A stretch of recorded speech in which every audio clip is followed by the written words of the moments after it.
got it. I still don't see it. It hasn't popped up on my. There we go. All right. Welcome, everyone, to Cursed Earth Radio Live. That's right. Heavy Metal Kid and Cool Johnny Cool are back once again for the second time in like 2 weeks. In defiance of Grud's will. Oh, my God. For all of our desperados, dark judges, and dudes in dick-shaped helmets, we have managed to do something consistently. Even if our consistency is full of inconsistent things. Our consistency is our inconsistency. And this week's inconsistent consistency is Prog 2257. We are covering the first chapter in Judge Dredd Tread Softly. We're back in London with the Diabolics and London Calling.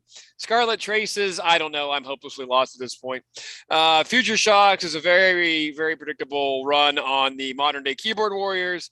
And we take in David Bowie analogs with The Out. What an amazing time to be alive when we can live stream directly to each and every Cursed Earth Radio fan, both of them. Both of them. And as we said at the beginning of the show, this is Heavy Metal Kid. This is Cool Johnny Cool, and you're listening to Cursed Earth Radio. Live, motherfuckers. Hey, you can't say that live.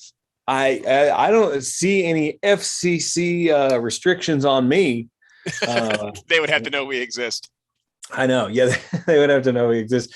So we did our first live episode last week. We're sorry. We are sorry, but we got some good feedback. Some of the feedback that we got was, hey, I live in the UK and your live stream is way too late for me. And please, if you're listening post live broadcast, know that myself and Cool Johnny Cool did our very best to discuss that fact, and we tried to find a time that would work. We haven't managed to find one that we can both be available for at this point. We're looking at weekends, trying to figure out if that's possible. But for the time being, we're going live for two reasons. Number one, because it's new and cool and fun. And number two, because it is easier than pre-recording something, editing in music, cutting it up, making it a file, then uploading it to our Podomatic that charges us a bunch of money just to give us hassles. But that doesn't mean we're done uploading things to Podomatic. That just means that, here's the deal. You can either wait like 2 weeks to get 3 episodes on Podomatic, or you can get them live here every week, listen to it here, and then also go to Podomatic and get them when we can edit them in. So it's the best and worst of both worlds. If ever there was anything that was both, it's us. And we have 5 people in the chat right now, and they must be lost. I'm pretty sure that I am one of those people. But if you're here in the chat, say hello in the chat. We don't know how this is going to work with this live broadcast. I don't know how much interaction we're going to be able to do without making it really incomprehensible for those listening after the fact. But we will figure out a balance. And I guess fuck those people, right? No. Wow. Yes. Our fan base. We should yell at them. Hey, I guess the best way to, if you guys want it on your schedule, you'll have to adopt us and bring us to your country and let us sleep in your house. That's yes. The best solution we can offer you right now. No, and I mean, I've waited up, coming from a fandom. Hey, we have people here right now. Good. Yell at them too. Yes, coming from a fandom where I wake up at 4 a.m. sometimes to buy a record and then go back to sleep. I get it. But yes, we have a few people saying hello in the chat right now, which is really cool. Chelsea, Nick, 2 people who have made every single broadcast so far. We've got a couple more left. All 3 of them. Yes. So every single broadcast. Get the fuck out of here. So, Johnny, what's going on this week? Oh, hey, before we jumped on, my wife reminded me of something that I forgot about, and I'm sure you forgot about. This week was supposed to be my kid reviews the all ages Prog, and guess what we didn't do. Did you forget to have your kid review the all ages Prog? She didn't read it, but you just remembered it right now, so I don't feel No, too no, bad I about didn't it. actually, because I was talking to Jake Lynch about this very thing Oh well, this shit. week. Why didn't you remind me? I mean, I figured having your child there 24/7 would probably be a good reminder. Man, I've been balls deep in freelance work since last Saturday. That's all I've been doing is staring at computers every Well, day. So I say we do what I would do in any situation like this and just blame the kid. It's your kid's fault. This is your fault. How dare you? There, I just did that. Well, so look, I think here's what I know. A couple of people had mentioned to me that sounded like a cool idea. So it doesn't mean we have to do it right immediately after the Prog. Let's make that our goal to at some point have her read it, and we'll do a little special segment at the beginning of your regular everyday Prog. And we've got Paul is here representing the SJS, and Douglas is here as well. New people. I don't want the SJS here, man. God damn it. Internal affairs. Gotta have internal affairs. Hey, so what are you up to this week before we get into, because we know everybody's really just here to listen to us talk about non-2000 AD related things, right? I'm sure that's everybody's favorite part. It's part of our charm. Dude, I'm serious. Since last Saturday, I have just been balls deep in freelance work. It's fucking ridiculous.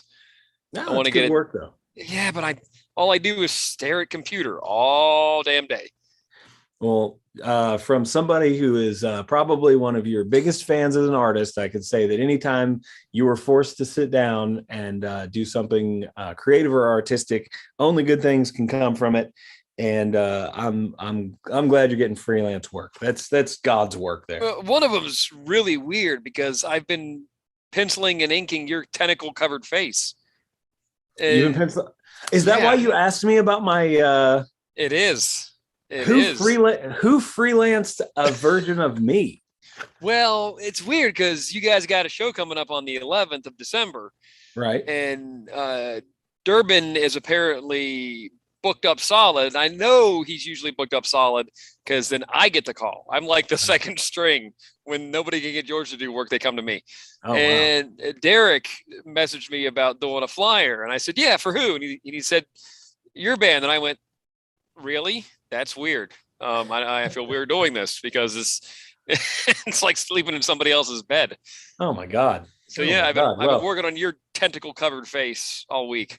Oh, I can't wait to see it. Can't wait to see it. That's exciting. I should have connected the dots when you asked me. I'm a part of a hentai related band. Wondering why we're talking about tentacles. I got something, and it's last week. I can't remember what I did or where I was, but I don't think I mentioned par for the course. This is not 2000 AD related, but I've mentioned it on the podcast a few times because I am a massive fan of this individual. Autoerotic asphyxiation, right? Very, very much involved in this. I'm talking about Ed Piskor and Red Room, the graphic novel. I don't remember if I mentioned it last week. And if I did, just listen again, because he's one of my favorite artists from here in the United States. He is in terms of non-2000 AD artists, he's become one of my favorites because his style is amazing and it's old school and it doesn't look like anything else going today. He's gotten pretty fucking famous because he did an X-Men run recently. He did Hip Hop Family Tree, which is one of the best comic reading experiences of my entire life, and it is just full of information and love poured into it. And then after all of that, this critically acclaimed Hip Hop Family Tree, multiple volumes, he decided he was going to delve down into the territory of extreme gore, violence, and snuff films. Okay. He wrote Red Room, The Antisocial Network, and it is just amazing. Now, I'm not through it. I've not finished with it, but I can go ahead and give my recommendation that you need to pick up. It's from Fantagraphics, who they do a lot of cool, weird stuff. Like I'm pretty sure they did the Lovable Oaf comics, and they also did Hip Hop Family Tree and all that stuff. But that's what I'm reading right now, and it's going to be a while before I get through it because I barely have time to read the progs some days. But highly recommended just based on this guy's art. It's not super clean. It's not measured and digitally feeling like a lot of the stuff that I like. It's very kind of like, hey, I sat down on a sketch pad and drew this, and it's nice. I think you would appreciate it, Johnny. I have seen some of the art of that on Instagram, and I really like it. It pardon me. I like the kind of early to mid 90s digital feel it has. Yes. Very cool. Yeah, worth checking out. So how about you? What have you been into? You already asked me that, Dad. So you've done nothing other than create this week. Okay. Legit. Okay. I have done an album layout. I have done a guitar pedal graphic. I have worked on penciling and inking your tentacle covered face. I'm working on 2 logos. I hate computer right now. I fucking hate it. Oh man. Well, in the meantime, I'll give you another quick catch up. I met Malachi Black from I know AEW. you suck. I met him, and I also saw Antlers. So that has been something we've been talking about here on the podcast for a long time. Been looking forward to this movie for a long time. Finally got to see Antlers. It was great. It was for me a little bit long, and maybe I'm no fucking screenwriter or director, but I would have said if you cut 15 minutes out of this movie, I would have been just as happy, and the emotional impact wouldn't have been lessened at all. The creature was awesome. It was incredibly heartbreaking and sad and full of metaphors for things like addiction and poverty and all kinds of cool stuff. I liked it. I went in hoping for a Wendigo story, and I got a Wendigo story. So there we go. Well, very good. I haven't been to the theater since before the pandemic, but Ghostbusters Afterlife is coming out next weekend, so I'm taking the kid and the wife, and I tried to get my wife to agree to dress up in our gear, and she said no. So I have a sad. You had a sad. Well, I will pull my hair back and get a Frilly Poet shirt and go as Vigo the Carpathian if you like.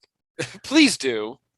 I have said for years that like I should just get a Vigo the Carpathian costume because I basically have Vigo the Carpathian. That I am Vigo the Carpathian. You're like a good foot taller than the guy that played him, though. So that's really yeah. Oh yeah, and he was actually a wrestler for a time, and I think he was from somewhere in the Scandinavian countries. I can't remember which one, but yeah, I think he was a wrestler.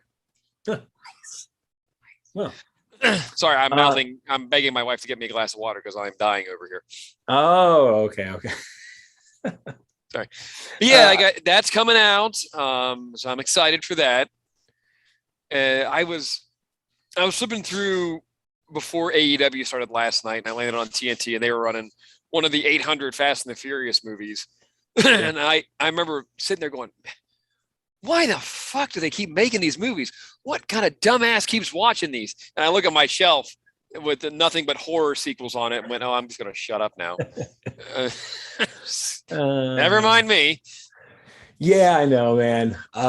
It's funny how we catch ourselves being that guy. But, I caught myself the other day talking to somebody and essentially our conversation was headed towards like, I don't know what fucking kids are into these days. And I was just like, oh God, hold on a minute. Let me just go put myself in a nursing home right now. So I never knew what kids were into. And I still don't know what they think is popular because I didn't know what was popular when I was a kid because I was always looking for shit that wasn't popular.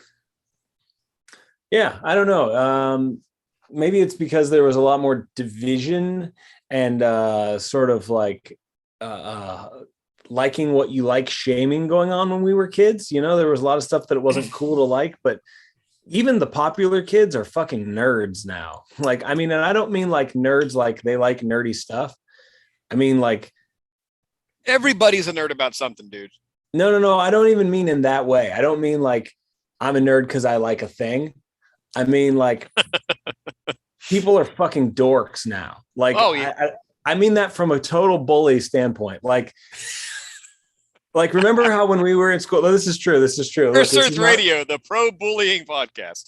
No, this is not me being a bully. Listen, when we were kids, right? Yeah. The cool people, right? The cool people. Yeah. They were cool. They were cool as fuck. Like the cool people were like Rudy from Monster Squad. I swear to God, I was just going to say that. So now the cool people online are fucking nerds. Like, and I'm thinking of every like streamer, like, you know, like fucking the Jake Pauls and those people, they're fucking dorks. Like, isn't he gonna fight Mike Tyson or some shit? It doesn't matter. He's a dork. I know, but I want Mike Tyson to knock him the fuck out. I don't know if he's fighting Mike Tyson. He's continually fighting people older than him so that he can win. Well, I mean, that's strategy. That's how you used to play Warhammer. You never played Warhammer with me. You cannot say that. Well, we played Kill Team. Okay. Well, you are older than me, so there we go. I am.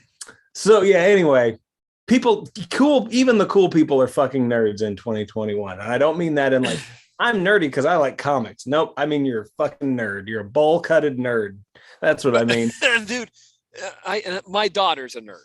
And you've seen like her you were there when she realized she's a nerd. Like we both great. Pointed it out that she is a nerd.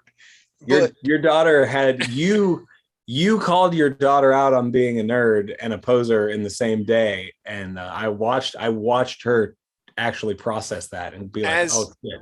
As a parent, if you don't call your kid out on their bullshit and they're being a poser, the world will call your kid out on being a poser and all their bullshit. So you got to get out ahead of that. But I told her, you know, I said, you like My Little Pony, right? And she said, yeah. And I said, you know all the episodes, right? She said, yeah. And you know all the characters' names, right? Yeah. Honey, I got some news for you. Oh, God. And it took her a while to process it. And I said, honey, wear it like a badge of honor because we're all nerds. And they're all nerds, yeah. You know, when Pokemon Go hit real big and people were out there enjoying life and going outside and having fun. And it was like being back in high school. All the jocks are going, fucking nerds. Meanwhile, they're saying that wearing their athleisure pants, wearing the jersey of the player they'll never be, but they want to cosplay as, setting their fantasy football lineups. Dude. Do you know his percentage for TDs? Yeah. Oh, dude, I got bad news for you. You're a nerd. It's true. It is because you're never going to play. You weigh 462 pounds, Tony. Oh, hey, speaking of Tony, after you said that to him, I heard that he isolated himself in his house and starved himself to death. Rest in peace. Rest in peace, Tony. He was an asshole. So he was. Hey, I don't know if you saw this making the rounds on the 2080 various social media outlets. A brewery called Northern Monk has a Judge Dredd themed beer that you and I will never drink, but the can looks cool as shit because it's jock art and he's got that big old hamburger chin. Yeah, well, I was just like, you know, alcohol is 100% illegal in Mega City 1, so I don't even know how they've sanctioned this, but well, we're in the cursed earth, so at least we can get like an empty can just for posterity. I want some Walter spring water. Don't fuck with me, I'll make it happen. You know I will. You will. That's what you're getting for Christmas, motherfucker. Oh no, yo, I can't wait. We got to start planning right now to do our Judge Dredd Christmas exchange, or else we'll forget it because we're both busy. It's impossible for me because you have every damn thing. The last thing I could get you. That's why you have to get creative. That's why you have to get creative and create something that does not already exist. That's what I'm talking about. You're getting the Justice Department pube trimming kit. Oh my God, please. I'll fucking do it. I will fucking do it. Go ahead and make me happy. Go ahead and make me happy by getting me the Justice Department. You know, my birthday is coming up at the end of this month. You can just go ahead and get me one now. We're going to just start calling you AARV from now on. You can't. You can't bully me for being older than you, or for being old because you're older than me. Yeah, but I know what's coming because you're going to start getting shit from the AARP in your junk mail, and it ain't going to be funny. It's going to break your heart. I'm fucking joining. Yeah, no worries. I can't wait for that album. And Jason's getting Medicare. No, this is true. I'm going to start a band called the Ramolds. RAMOLDS, the Ramolds, and we're going to wear those like knit old man pants. And have walkers and wear the old man hats, and we're going to write play Ramones covers but just be old. Remember when basically we're going to be like Bad Religion. Oh, I like Bad Religion, but it's not wrong. Remember when you got the Johnny Ramone jeans and you couldn't get into them and they were miserable? No, I got Johnny Ramone jeans and they went all the way up to my nipples. We call that in my house we call that Van Damme waist. Because if you look at Jean-Claude Van Damme in the 80s in any of his movies, his pants are pulled up right under his nipples. Oh, they're so far up. Yeah. No. Have we run everybody off yet? I can't see the chat or the lack thereof. We got people piling in on the Bad Religion. So let's talk about Droid Life. Tell me about what you got from Droid Life this week. Well, I want to talk about the cover first before we get inside. All right. I swear to God, and I'm going to look it up right now. We have seen this kind of cover before. I think it was for a Prog that had Absalom as the main story. I don't know. Maybe it's a cover song in the form of an album cover.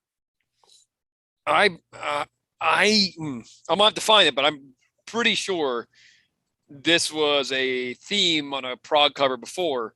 But it definitely reminds me of you from what I've been doodling this week. So are you saying Mike Dowling, who, by the way, I've never heard this name before? Are you saying he is a dirty, filthy plagiarist? No, I'm saying he drew a lot of tentacles too. Okay. Hey, I got a dad joke for you before we get in. Okay. How many tickles does it take to make Vin Rin laugh?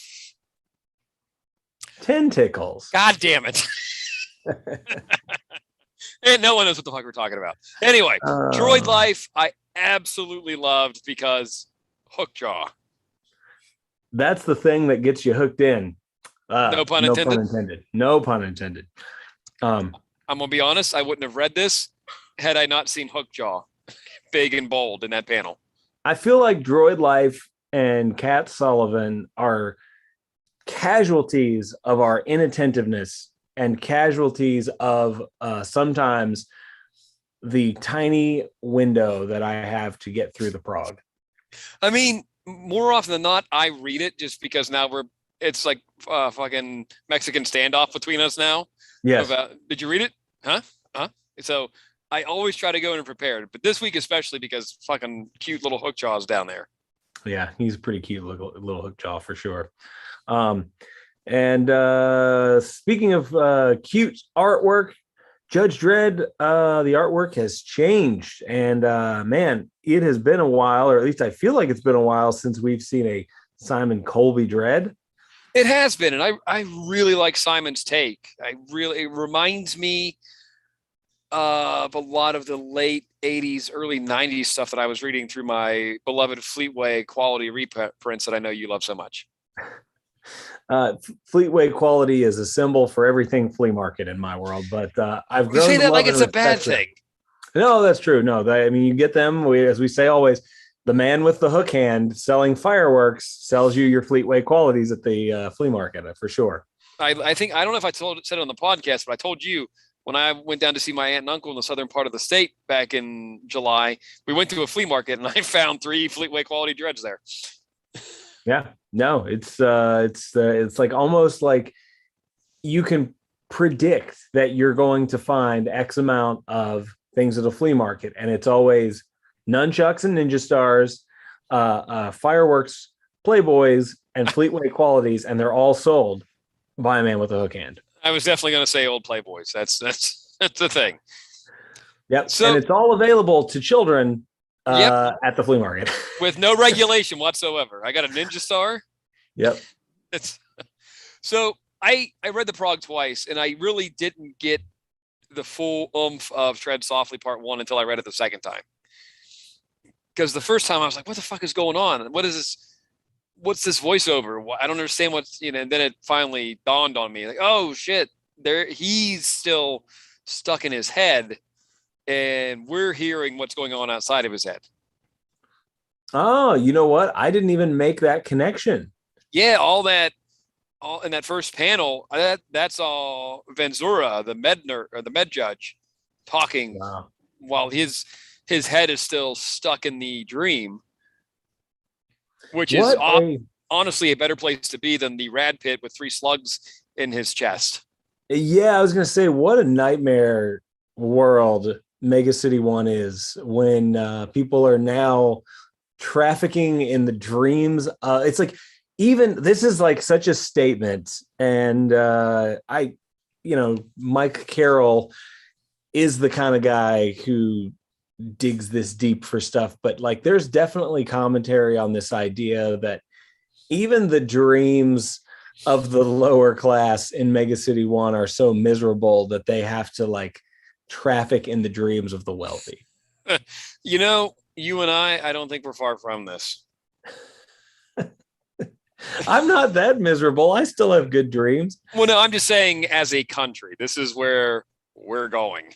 I don't know about that, Johnny. I think there's still good things happening. We've got a new Batman movie coming out. There's the Shaq-a-Roni pizza's back. Stop talking. Stop talking. Just shut the fuck up. Just stop flapping your dick trap. I'm just saying that, the silver lining, there's always a silver lining to be found. And sometimes that silver lining is a delicious 16-inch pizza with double the pepperoni and the nicest basketball player in the world's face right on the box. Did you know he owns the trademark and IP rights to Elvis fucking Presley? I have no idea. Yeah, he owns the whole thing. Like, he owns Elvis. Wow, good for him, man. He's a smart businessman. Oh, hell yeah. That's just the license to print free money. Yeah. Anyway, we were reviewing. This is why nobody listens to our podcast. So, Dredd, they go through it. They get this guy awake just long enough for him to try to rattle off the who, what, where, when, why, and how of why he's a human melting candle at this point. And Dredd tells him, if you talk, we'll put you in cryostasis till we can find out something to cure you. I don't know how you cure any of this. And I know Joe knows he can't cure any of this. Joe is a cold-hearted bastard. Yeah, that's what hit me too. I was like, there's no fucking way he's going into cryo. They don't care. It's just a total lie. Do you think Joe's a bit of a justice sociopath? Yeah. 100%. No, we'll totally do that, dude. It'll be fine. I think it's the same approach as Batman in a weird way. And I like, hear me out on this. It's like Batman totally operates on this idea of like his own personal justice, and I feel like in terms of like what it takes to get what Joe needs, he goes to that place. And they're definitely totally opposite ends of the spectrum. But in this case, the ends are always justifying the means, even when that completely supersedes your own moral and ethical code, which at this point, Dredd has only a very thin thread of that is his own anyways. I mean, it's all, tangled up in what he's been through and what Judge Fargo said to him. And also, the entire fucking comportment up in his brain that he's been carrying around forever. Like, so I don't know that I don't think there's any guilt feelings on Joe's part. I think there's guilt rattling around in there, but at this point, like, once again, it's just like, we got to get what we got to get. He probably sees some higher purpose at this point, but yeah, what a terrible, there's no chance that Joe was saying that to make the guy feel a little bit better. Like, okay, there's hope for me. I don't think that's the case. That was the crowbar he used to pry whatever information he could out of it. Yeah, and this other officer is like 100% like, holy fuck, just Yeah. It's like her first time working with Joe and just realizing like, oh my God, like this guy is kind of terrible. Yeah, and she says as much, but Joe also thinks she has some kind of ulterior motive for her own agenda going in, because she hasn't asked why a collection of stolen dreams has such a high priority. So Joe thinks she's hiding something. She thinks Joe's a member of Sociopaths for Justice. And she also notes that this person they're raiding, what's her name, Rosewater Vale, has a tendency to go scorched earth if any of her operations are compromised. She says Joe knows that, but he still goes in guns blazing. Oh yeah, Joe's the kind of guy that we don't bend to the demands of terrorists. Like, no threat of somebody sort of like retaliating against the Justice Department is going to stop Joseph Dredd from doing what he does. Kick him in the nuts and nuke him. 100%. As we flip through, shout out to Peter Young, who did a nice version of the Angel Family there. Looking down right before they circle jerk it right onto your face, I'm assuming, or is there they just gonna beat someone up? I don't know. Welcome to Cursed Earth Radio. Jesus Christ. Yo, the Diabolics, am I completely confused, or did the art change right now, like this issue? That feels in the ballpark for Diabolics for me. It's like I should just go back and check. But as soon as I flipped to this page, I was like, the art's different. And it feels like it's different than what it was last week, but maybe I'm just confused. Well, knowing you for as long as I have, I would put my money on that. I'm confused. Yeah. Yeah. I've seen you in that state many a time, but no, I like where we're going. Like we're back in London. This guy who they're visiting, his grandma used to bang Aleister Crowley. So that was fun. And we've got some just metaphysical nonsense already happening from a cursed crown. Solomon has to sort it all out. And now a bunch of magical tomes has been taken by the collection. And I love their look. So once again, the Diabolics, even without Salvatore in this particular arc, has me. Yeah, we're kind of split between like this dude here and his goings on, and then like the main story. And that's why, this being part one, maybe Dom Reardon is starting the art anew, and maybe that's going to be the thing. And this, I could easily solve this by just looking. Maybe somebody in the chat knows. If the people in the chat are maybe at the somebody same in the level, chat can do our work for us. Well, yeah, I was say if the people in the chat are at the same level as the people that comment when we post shit, like they know everything, and it's amazing. Which is not hard to know more than two confused Yanks. I mean, it's not fucking hard at all. But props. I swear, I think the people that listen to Cursed Earth Radio, and like when we ask these questions and they respond, I'm like, they did more work answering our questions than we did recording the whole podcast, and I'm saying I appreciate that. It's amazing. Well, I'm just glad we have people out there fact checking us, because we are a mess. But maybe it's so they're taking pity on us because we are hopelessly confused. Yeah, it is true. The Diabolics for me, love it, but my love of the Diabolics is very much tied to our main group of characters. This Roz Williams goth rocker dude, I don't love him as much as I love our main group, and I'm hoping that with this story this London Calling arc, maybe I will get a little bit more fond of this guy, because right now, I mean, I love the Diabolics, I love the storylines, I like the world, but this for me, I'm like, yeah, okay, I like it, but I'd rather spend my time with our main group. So I'm sure this is going somewhere awesome, because I have faith in the creative team behind the Diabolics. But right now, I miss Salvatore and his broken pizzle. Well, I mean, this is only the second time we've encountered this particular side of the story. Think of it as the Avengers and the Avengers West Coast. This would be the Avengers West Coast. And what came out of Avengers West Coast? Your Force favorite. Works. Exactly. So there you go. Yeah. No, you're right. You're right. And I have 100% faith in the creative team behind the Diabolics. I've loved it since the beginning. It's been one of our favorites. And every time we talk about our love for it, I feel like there are 1,000 people on the other side of it screaming that they don't like it. And that's 100% based on speculation. But there's just something about it that I wonder how much people really do get into the Diabolics. I do too, but then again, I'm glad we're not in the like immersed in the fandom and the community, because it would probably burn us out. I have a feeling. Yeah, that's the danger. Like, it's really nice being completely detached and separated from something in so many ways. I feel that way with a lot of the music that I listen to and stuff, where it's like I'm kind of on the outskirts to form my own opinions and not have to. I feel like, unfortunately, the more fans you get in a single room, the more negativity you get. I don't know. Oh, definitely. So.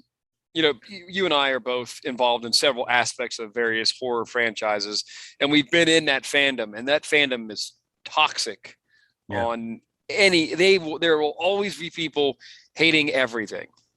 And I got my Ghostbusters, my Spirit Halloween Ghostbusters Proton Pack a couple of years ago, and I recently started modding it this year. Nobody cares about this, but hang on, we're going somewhere. It's about toxic fandom, and they're like 80% scale, so they're 20% smaller than the actual movie pack. And apparently, I was unaware of this. There are dickheads out there who have full-size proton packs that look down on the people with spirit packs, and I'm like, you're all fucking nerds. What are you doing? How are you going to turn on your own like that? Nobody likes you outside of this group, and now we're going to start having factions in this group. I know.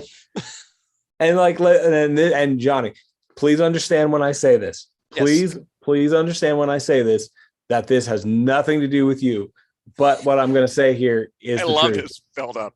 It's the truth, and you know it. Like, in the world of cosplay, the Ghostbusters cosplay is the one that is at the very lowest end of the, like, hey, you need to look in shape to do this, because the Ghostbusters were not in shape. You're the most in shape Ghostbuster ever. I'm just saying, like, if all you got to do is be built like Dan Aykroyd to be a Ghostbuster, I don't think anybody is really at the upper echelon of, like, hey, I look great. Man, and when I joined the Spirit Pack group, because I was looking for tips on how to mod the thing, because it's super easy to do. And I was like, initially, I was like, oh man, everybody's being helpful. I haven't seen anybody be a dick yet.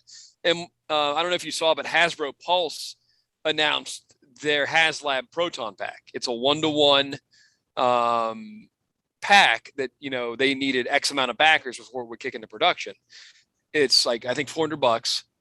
So they needed 7,000 backers. I jumped on because an actual 1-to-1 pack to build it costs $2,000-$3,000 to get it built right.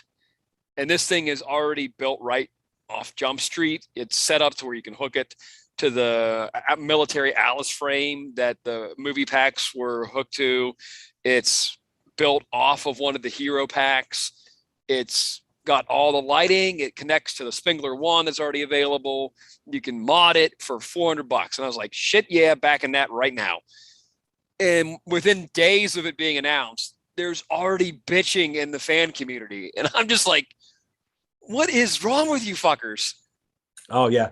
Yo, I'll give you my version of that. And it's not bitching as much, but it was like, in the 2012 Judge Dredd costuming group, there were a couple companies, there were people making vests, and one guy was out there sort of like championing the vest for a little while and making them, and he was like the trailblazer and he sourced everything. And then like a sort of like bigger outsourced company made the vest, and there was some back and forth and all this stuff, right? But at the end of the day, I remember there was this like moment when they had been producing like the vests and the leather, the full leather suit, top and bottom.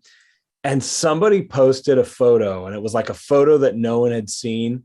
And it was like, oh my God, here's a photo with one of the judges holding their arm up. And there's like a tiny, less than an inch, like grommet for air underneath. Uh-huh. And it was like, fucking burn all of our fucking leathers. They are inaccurate.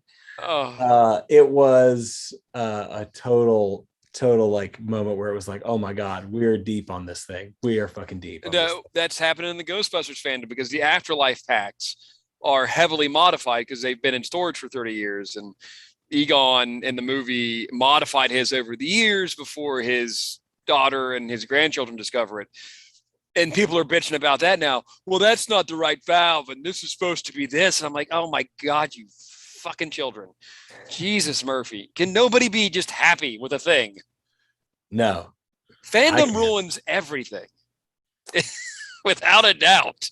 Fandom ruins everything. It's a double-edged sword, though, because without fandom, we would not be here. This is true.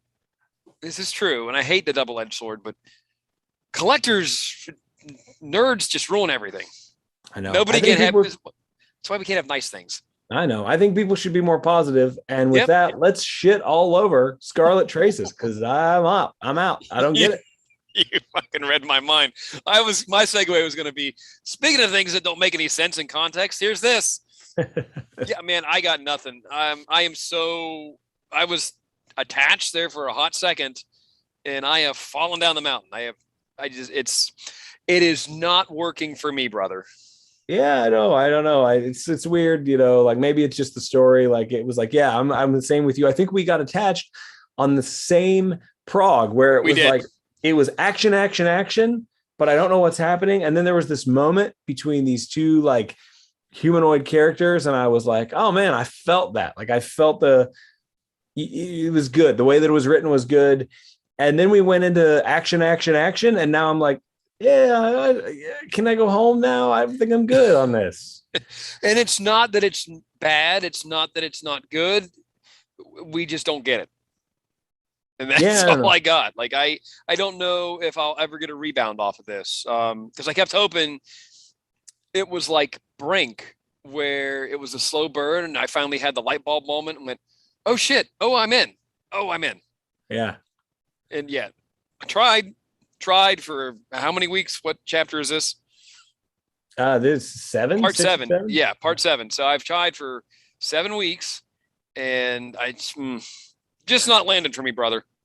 Yeah, same here. And then as I'm going through the Prog, I'm like, okay, Scarlet Traces. Let's see. I'm kind of bummed about that. And then I flip over, and it's like, Future Shock, because I've said it from the beginning. I don't care about Future Shocks. It's always hard for me. I don't like Tharg's thrillers unless it's Red Road. I love that caveat, and it came quick this week. Red Road's a masterpiece, and I want it back. But like for the most part, like I always have trouble with these. I know there's like a giant compilation of Future Shocks out there that you can get, and that is like absolutely the last thing that I ever want to purchase from 2000 AD because they're Merry Christmas. Even I'm not getting the Judge Pube trimming kit. Oh, you're gonna have a good Christmas, buddy. Oh my God. This Future Shock for me was I was like, we got RoboCop at first. But this Future Shock is kind of what we were just talking about with fandom and people being assholes behind keyboards. Yeah. I don't know, man. I don't know. I'm okay. There's nothing wrong with this one, but I was just like, okay, it's over. Are you stroking your Fu Manchu while you're saying that? Yeah, I don't know. Like, it's just, I I felt like this was kind of what's the movie where they is it a Wes Craven movie or is it John Carpenter? It's a John Carpenter movie.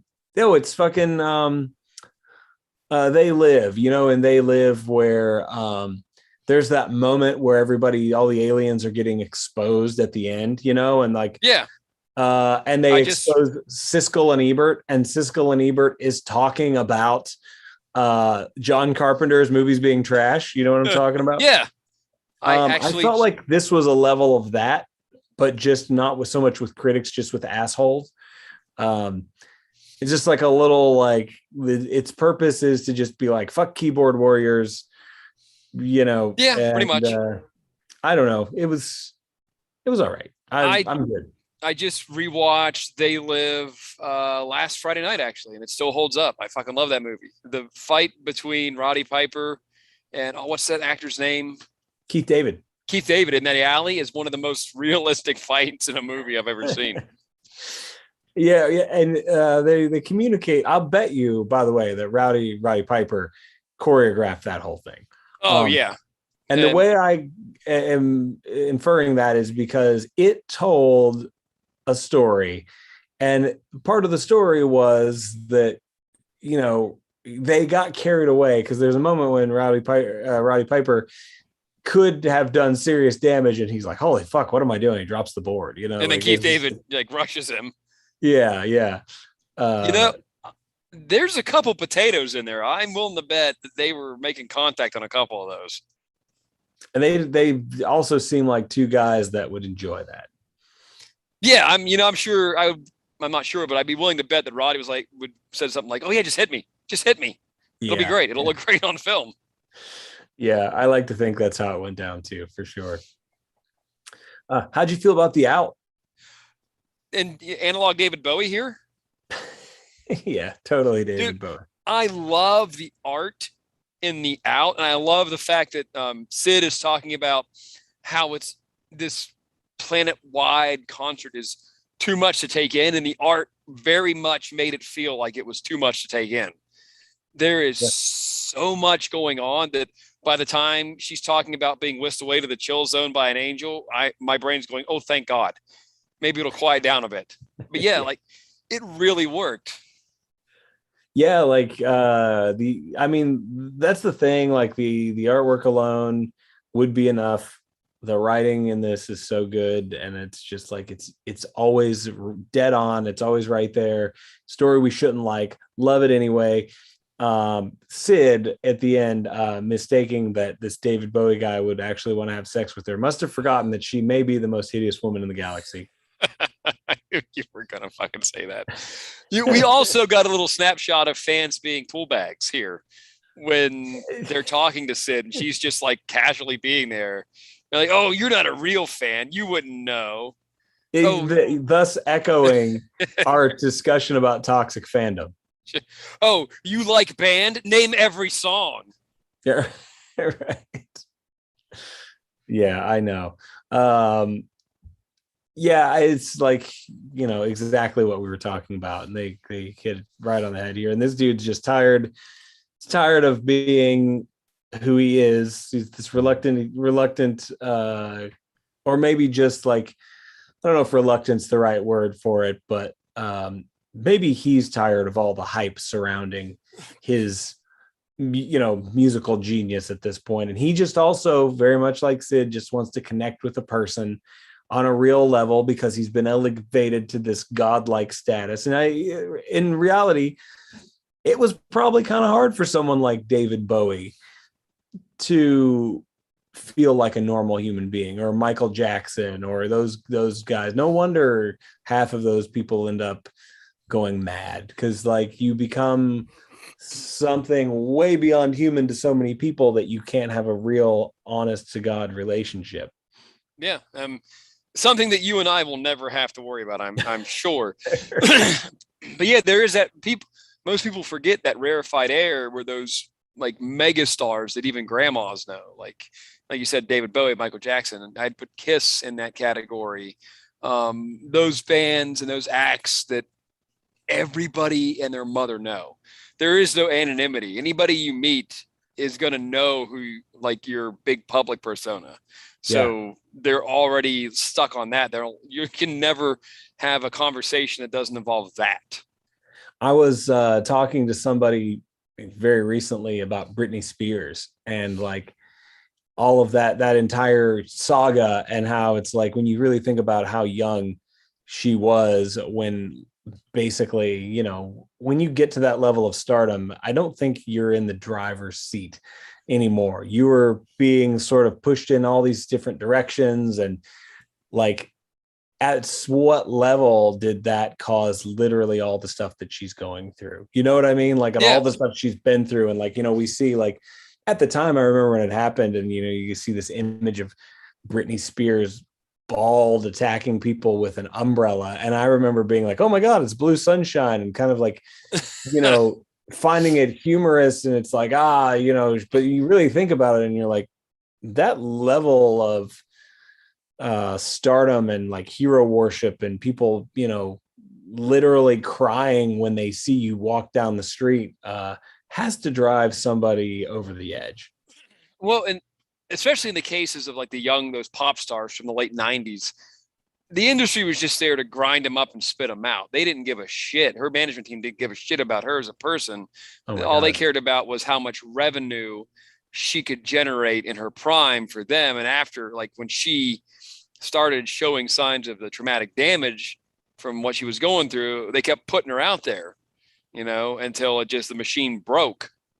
Yeah. It reminds me a lot of, I don't know if you've ever looked into the story of the Bay City Rollers, but I'm a Bay City Rollers fan.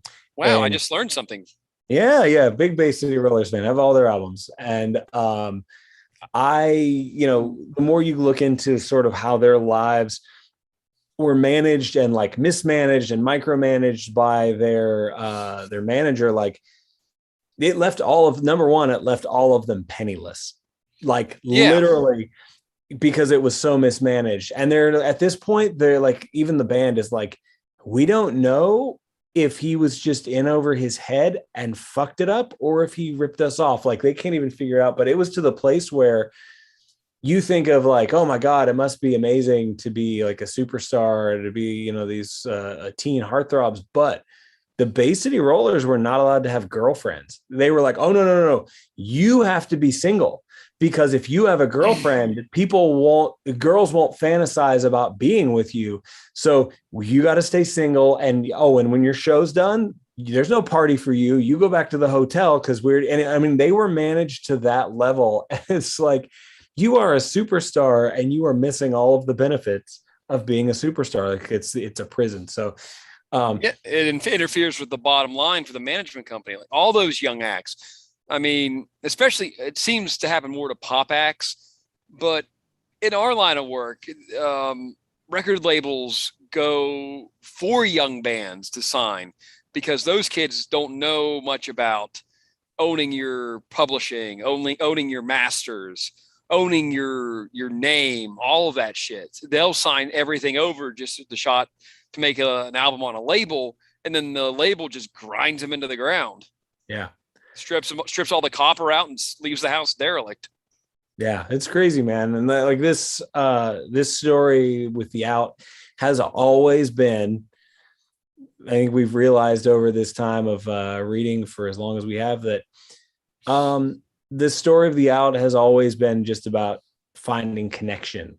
Mm-hmm. And at least that's what I get from it. And, of course, it makes so much sense that she meets this person who is like sort of in that spot where, everybody around you, surrounded by people who love you and want a part of you, but you can't connect with not a single one. So I think it's the old Prince and the Pauper story. Yeah. Where the pauper thinks the prince has it great and desperately wants to trade places, but he doesn't understand that the prince's life is basically a trap. Yeah. The freedoms of your average human being have to be sacrificed. We also got a little word here in the chat, Johnny. I figured I should mention this to you as we were talking about toxic fandoms. Somebody mentioned that Toxic Fandom sounds like the Black Dahlia Murder fan base, which I know you are a huge Black Dahlia Murder fan. I am, but I don't engage with the fan base for that specific reason. I never thought of them being a band that had a very like specifically dedicated fan base, but I don't know much about them as a band other than that I think you gave me one of their records. I love Black Dahlia. Ever since I found them on Nocturnal and the song "What a Horrible Night to Have a Curse," and I've loved them ever since. It doesn't hurt that my buddy does art for them. So, yeah. But yeah, he added me actually to a couple because I was looking for a couple older Black Dahlia shirts that I didn't have. So he added me to this Black Dahlia murder trading group, and I looked around and went no and left. Because I ain't got time for that bullshit. Well, there's something to be said for being on the complete outskirts, and Chelsea in the chat agrees with you. Nocturnal is the best.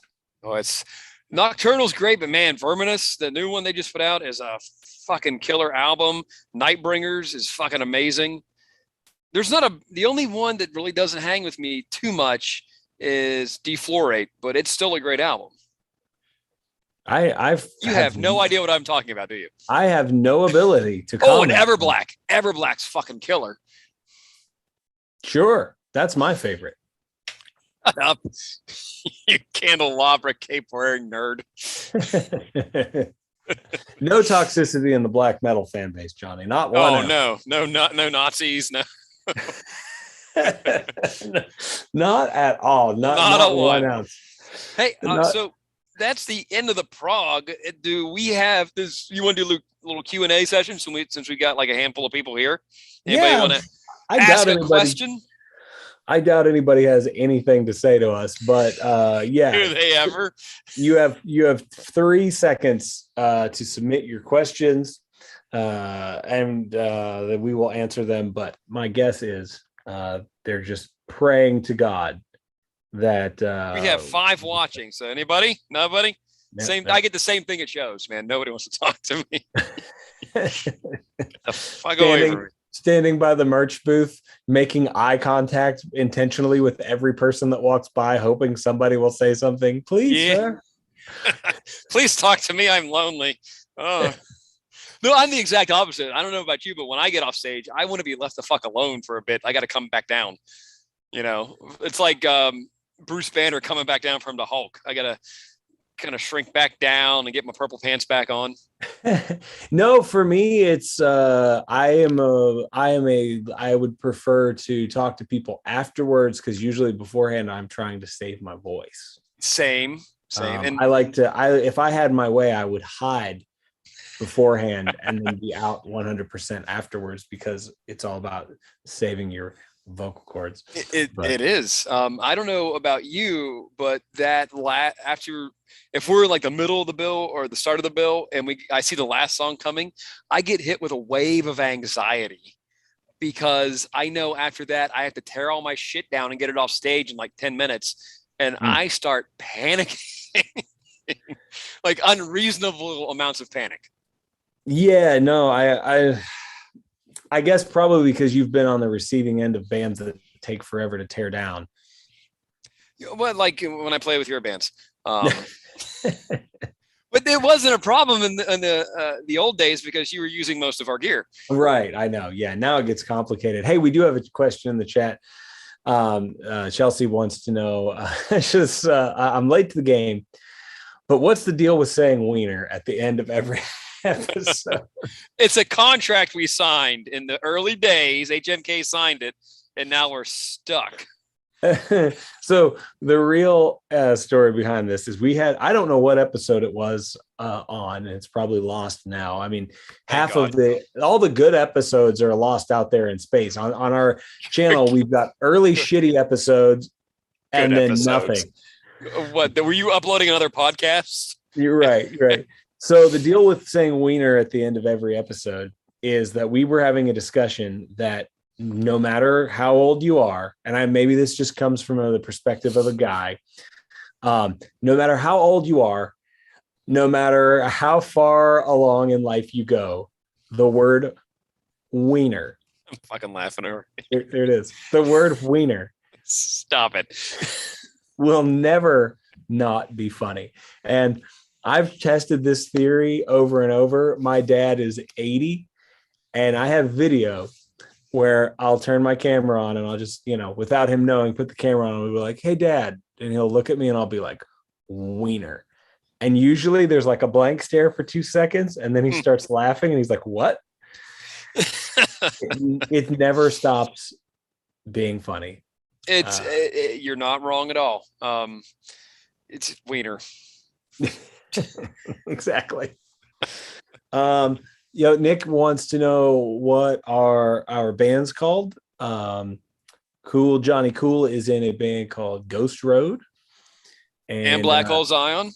That's right. I forget that you remember Black Hole Zion. All right, Thanks. Yeah. Thanks, Dad. No, I just think of them as being a nebulous void in space that creates music. We show up every now and then. I'm in a band called the Jasons. This is totally kayfabe breaking, but at this point, I guess. Well, you did it 2 weeks ago. The Jasons and a band called the Renfields and Amber Alert. A band called Amber Alert. Von Erichs. A band called Von Erichs. And Leather Glove. That might happen at some point. Leather Glove. Too many, lots and lots of bands. We try to fill our time when we're not podcasting with other stuff. When was the last time 2000 AD had a Dredd story based around the fatties? Douglas Morris asks, "Yo, oh God, I don't know, but anybody who's listened to 2000 AD long or to Cursed Earth Radio long enough knows that is something that I love so much, and I also think has become, for a while, it was synonymous with our podcast." Yeah, well, we spent a lot of time covering fatty stories, and if anybody in the chat is looking for a compendium of fatty stories, there is a compendium called Fatties. Yes. Highly recommended. I would say if I'm recommending people like, hey, what's a good one to just go and read that's not some big story arc? Fatties would be a good one because there's great stuff in there. No, it's fucking fatty chaos. So yeah, Fatties, and when we were playing games of the Judge Dredd miniatures game, which, oh my God, at some point, please. We have to. It's such a good system. I'm afraid that it's going to die off just because I think if it dies, Pandemic killed it because it's such a great game. But that was like a major motivator for me to get into the Judge Dredd miniatures game, was that you could have an army of fatties. And Adam Woodliff from the Warlord Games made the like ultimate fatty when he painted one like Ronald McDonald, and I'm going to 100% steal that paint job at some point and have a Ronald McDonald fatty. Dude, we got to get the Dirty Frank miniature. We got to get the Wally Squad pack. I know that. I feel like that should be. Without ruining the surprise, I feel like that's what you need for Christmas. That's going to be your Christmas gift, Johnny. So yeah, wieners and fatties. And fatty wieners sounds like a medical condition. Yeah. So yeah, that's the episode, I guess. How do we end these live streams? Wiener.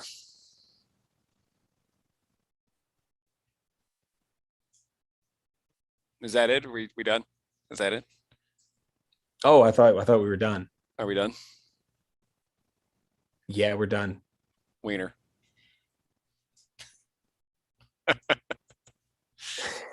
Never.